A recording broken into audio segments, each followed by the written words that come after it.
Hi there, this is Dave and welcome to the Top 10 Best JRPG PlayStation 2 Hidden Gems. After the success of the original PlayStation, the second Sony console continued with the flood of JRPGs, and while it's pretty easy to pinpoint the best ones on the system, separating the wheat from the chaff and finding those hidden gems is a bit harder of a task, so I'm here to help. I'm actually going to be ranking these games based upon their relative obscurity. More well-known titles will be towards the top of the list, and then as we continue, we'll get into the real unknowns. So, let's get started going back to the library of this golden age console.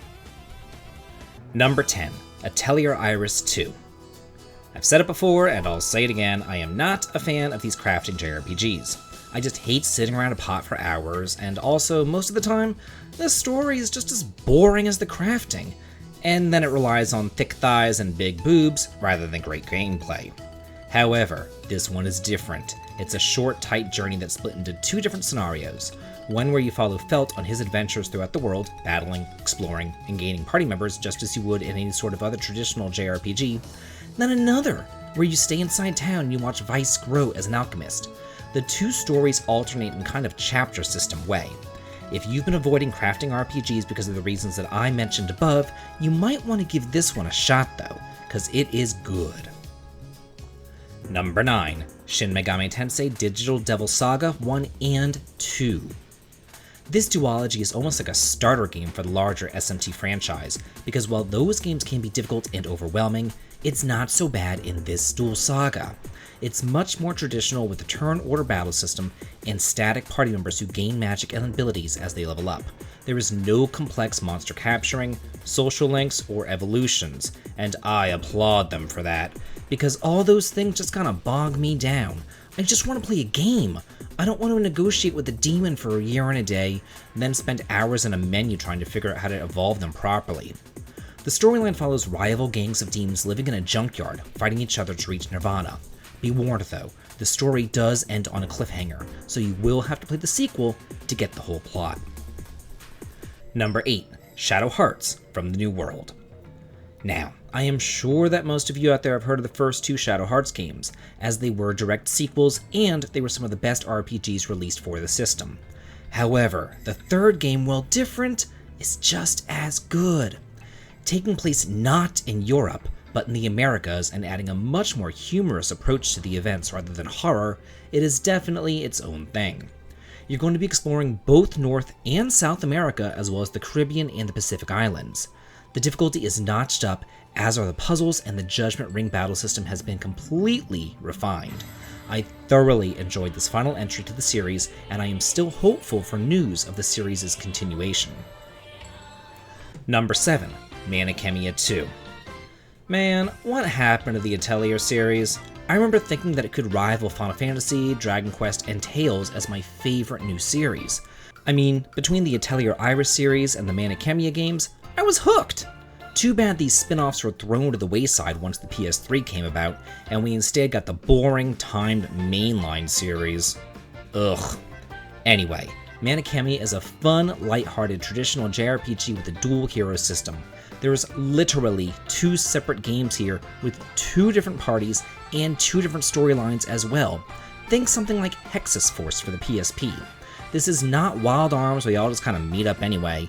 This is two full-fledged games in one. Unfortunately, they don't make games like these anymore. They would just tack it on as DLC. Number 6, Suikoden Tactics.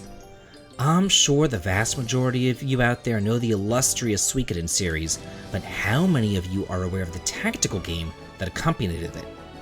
As a prequel and sequel to the events of the much maligned Suikoden 4, this game flew under the radar of many JRPG fans.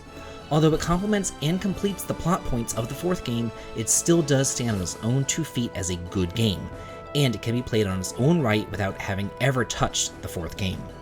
Battles take place on a grid and they star familiar faces, as well as the titular runes, and the skill system that was first introduced in Suikoden 3 is back to really differentiate all of your characters.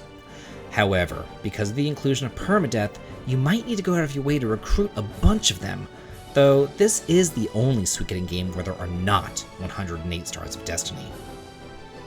Number 5, Growlancer Generations. The Growlancer games are ones that I do remember seeing in the PSM, showcasing games that Japan got but we never did. And just like the similar Nintendo Power features of the 90s, it really just pissed me off because I wanted to play those great RPGs. However, Working Design stepped in and localized the original PlayStation games for us, and Growlancer Generations is a compilation of the second and third games, while Heritage of War is the fifth game. Personally, I didn't like Heritage of War, but Generations was fantastic. For those of you who have never heard of the series, it utilizes real-time strategy and a ring system rather than a grid system. And central to the plot is the dating mechanic where you can choose who to romance, and your ending hinges on that choice. Number 4, Jade Cocoon 2. So, I mentioned the original game on the PSX Hidden Gem list, and here we are at it again with this series popping back up. I do wish that it was better received, because then maybe we would have gotten a full-fledged franchise, but that isn't the case. In fact, I remember picking this game up for $2.99 at GameStop, shocked that it was that cheap, since I was such a fan of the first game. Taking place 100 years after the first, there are no more Cocoon Masters. Instead, you're a beast hunter, who after the first few hours becomes cursed. This is a monster capturing game, and normally I don't particularly care for those, but this one is special. It's made by Studio Ghibli, so the detail, sprites, and voice work that went into it is just top notch. Number 3, Gladius. This is a cool strategy RPG set in the ancient Mediterranean world where Rome, the Norse, and the Egyptians are set on conquering one another by competing in gladiatorial games. You begin by either taking on the role of Valens, an aspiring gladiator, or Ursula, a princess. The gameplay is similar actually to Final Fantasy Tactics Advance because of the different restrictions that they put on your team, but it's not shitty like that law system. Here, it's so much more manageable, and it serves to encourage the player to try to find out different party members, different job class combinations, genders, and nationalities. For a strategy RPG, it's also pretty open world, allowing you to tackle the battles in whatever order you choose, and if that sounds neat to you, check this hidden gem out. Number 2, Tulip. This is a strange bird. Basically, Tulip is a game about, sexual assault. Yeah, I'm serious. It's from the makers of Moon RPG Remix for the Switch, which I've previously reviewed, and you play as a boy lusting after the girl of his dreams. But the girl is a gold-digging bitch who wants nothing to do with you since you're poor. So instead of telling her to kiss your ass, or getting a job and bettering your station, you instead decide to go around town and kiss all of the residents. Yeah, it's a completely ridiculous premise, but it's all in good fun. So you go, you help out the townsfolk, and you seal their quests with a kiss. Along the way, you will get caught up in the most absurd circumstances that you could possibly think of. However, if you want a fun, relaxing game, look no further. Number 1, Tales of Destiny Director's Cut. The original Tales of Destiny was my first experience with the Tales franchise, and I remember hearing that it was going to get a PS2 sequel as well as a remake. But of course, they were only released in Japan. However, just a few months ago, this gem got a full English translation patch, so now I can play it in all of its full glory. No longer is the battle system completely wonky and unbalanced, it is rebuilt from the ground up, with beautiful graphics and full voice acting. The story and gameplay still hold up, with each of the 4 main characters finding their own swordian, a talking magical sword, who grants them the power to save the world. Well, that's it for the top 10 best hidden gems on the PlayStation 2. If you like this video and wanted to hear on the channel, please consider supporting me on Patreon for exclusive videos and early access to my content, heading on over to Twitch for some streaming fun, or coming over to my Discord to chat and hang out. The links to them all can be found in the video description.